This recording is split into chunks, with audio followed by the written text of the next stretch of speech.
আজকের রেসিপি পঞ্চশিকি পাবদার ঝোল। নামটা শুনে অদ্ভুত লাগছে, তাই না? আসলে এই নামকরণটা হয়েছে 5 রকম মশলা দিয়ে, যেহেতু এই পাবদা মাছের ঝোলটা তৈরি করা হয় সেই জন্য। একটু অন্যরকমভাবে তৈরি এই পাবদা মাছের ঝোল একদিন গরম গরম ভাতের সাথে বানিয়ে খেয়ে দেখতে পারেন। এর স্বাদটা কিন্তু বেশ অন্যরকম। তাহলে চলুন শুরু করা যাক রেসিপি। নিয়েছি 5 রকমের মশলা। নিয়েছি 1 চামচ গোটা জিরে, 1 চামচ মৌরি, 1 চামচ পোস্ত, তার সাথে আছে সিকি চামচ কালো জিরে, 8-10টা কাজু বাদাম, বেশ কয়েকটা কাঁচা পাকা লঙ্কা আর শুকনো লঙ্কা দুটো। কাঁচা লঙ্কা এবং শুকনো লঙ্কার পরিমাণটা যেরকম ঝাল খান সেই বুঝে কমিয়ে অথবা বাড়িয়ে নেবেন। এবার সবকিছু মিক্সির মধ্যে দিয়ে সামান্য একটু জল দিয়ে একটা মিহি পেস্ট তৈরি করে নিচ্ছি। মশলাটা পেশা হয়ে গেলে একটা পাশে সরিয়ে রাখছি। নিয়েছি 6টা পাবদা মাছ।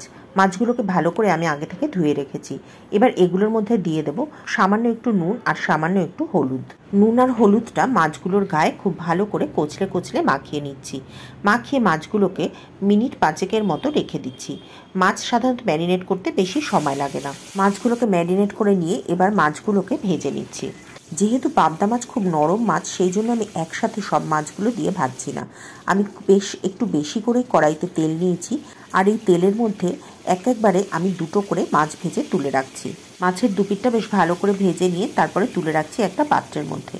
পাবদা মাছের আরও রেসিপি কিন্তু চ্যানেলে আপলোড করা আছে, যদি দেখতে চান তাহলে প্লেলিস্টে গিয়ে দেখে নিতে পারবেন। বাকি মাছগুলো আমি একইভাবে ভেজে নিচ্ছি।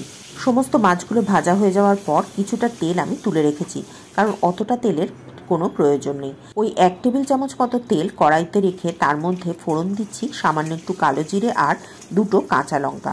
কালো জিরার কাঁচা লঙ্কাটা দিয়ে মিনিট খানেক বেশ ভালো করে ভেজে নেব। ভেজে নিলে পরে কালো জিরার কাঁচা লঙ্কার সুন্দর বেশ একটা গন্ধ বেরোবে। আর ফোড়ন ভাজার সুন্দর গন্ধ বেরোনোর পর তারপরে এর মধ্যে দিয়ে দেব আগে থেকে তৈরি করে রাখা মশলার পেস্টটা। তার সাথে দিয়ে দেব 1 চামচের 4 ভাগের 1 ভাগ হলুদ গুঁড়ো আর 1 চামচ কাশ্মীরি লঙ্কার গুঁড়ো। সাথে দেব স্বাদ মতো নুন। সবকিছু দিয়ে এবার খুব ভালো করে মশলাটাকে কষিয়ে নিতে হবে। সাধারণত পাবদা মাছ আমরা অনেকভাবেই রান্না করে থাকি, কিন্তু আপনারা আগে কেউ এই পঞ্চশিকি পাবদার ঝোল খেয়েছেন কিনা কমেন্ট করে জানাবেন। যেহেতু ফ্রেশ মশলা পেস্ট করে এই মাছের ঝোলটা তৈরি করা হয়, সেজন্য এর ফ্লেভারটা হয় কিন্তু দারুণ। এদিকে দেখুন কথা বলতে বলতে মশলাটাও কষা হয়ে গেছে। মশলা থেকে খুব ভালো করে তেল বেরিয়ে এসেছে। তবে আরও মিনিট খানেক আমি একদম নিভু আঁচে মশলাটাকে রেখে দিচ্ছি আর একটু সুন্দরভাবে কষে যাওয়ার জন্য। মিনিট খানেক রাখলেই দেখবেন একদম সুন্দরভাবে আরও বেশ খানিকটা তেল বেরিয়ে আসবে। এই সময় একটু নাড়াচাড়া করে নিয়ে তারপরে এর মধ্যে দিয়ে দেব পরিমাণ মতো জল। জলটা দিয়ে মশলার সাথে একবার খুব ভালো করে সব কিছু মিশিয়ে নিচ্ছি। জলটা দিয়ে মাছের ঝোলটা ফুটতে দেব। মাছের ঝোলটা যখন একদম তৈরি হয়ে আসবে তখন এর মধ্যে দিয়ে দেব আগে থেকে ভেজে রাখা পাবদা মাছগুলো। পাবদা মাছ যেহেতু খুব নরম মাছ, সেই জন্য আগে থেকে ঝোলের মধ্যে দিয়ে বেশিক্ষণ ফোটানো যাবে না। বেশিক্ষণ ফোটালে কিন্তু পাবদা মাছ খুলে আসবে। এই জন্য ঝোলটা তৈরি হয়ে যাওয়ার পরে মাছগুলোকে দিতে হবে। ঝোলের মধ্যে মাছগুলো দিয়ে মিনিট খানেক ফোটালেই যথেষ্ট।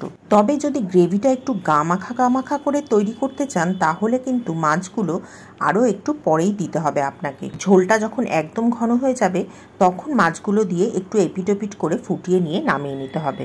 মাছগুলো দিয়ে মিনিট খানেক ফুটিয়ে নেওয়ার পর তারপর এটা নামিয়ে নেব একটা পাত্রের মধ্যে। তৈরি হয়ে গেল পঞ্চশিকি পাবদার ঝোল। চাইলে এই সময় একটু ধনেপাতা কুচি ওপরে ছড়িয়ে দিতে পারেন, তবে আমি সাধারণত এই মাছের ঝোলে ধনেপাতা কুচি দিই না, কারণ ধনেপাতা কুচি দিলে পরে এই যে ফ্রেশ মশলা বাটার সুন্দর গন্ধটা সেটা একদম নষ্ট হয়ে যায়। আমি এর উপরে শুধুমাত্র কয়েকটা চেরা কাঁচা লঙ্কা ছড়িয়ে দিই, এতে চেরা কাঁচা লঙ্কার গন্ধটা বেশ ভালো লাগে। গরম গরম ভাতের সাথে একদিন ট্রাই করে দেখতে পারেন এই পঞ্চশিকি পাবদার ঝোল। আজকের রেসিপিটা কেমন লাগলো কমেন্ট করে অবশ্যই জানাবেন। যদি ভালো লাগে লাইক করে শেয়ার করে দেবেন, আর যদি চ্যানেলে নতুন হন তাহলে চ্যানেলটি সাবস্ক্রাইব করে পাশে থাকা বেল বাটনটি ক্লিক করে দেবেন। যদি ফেসবুক পেজ থেকে দেখেন তাহলে পেজটিকে ফলো করে নেবেন। আজ তাহলে এ পর্যন্তই। পরের দিন আবার দেখা হবে নতুন রেসিপি নিয়ে নতুন ভিডিওতে।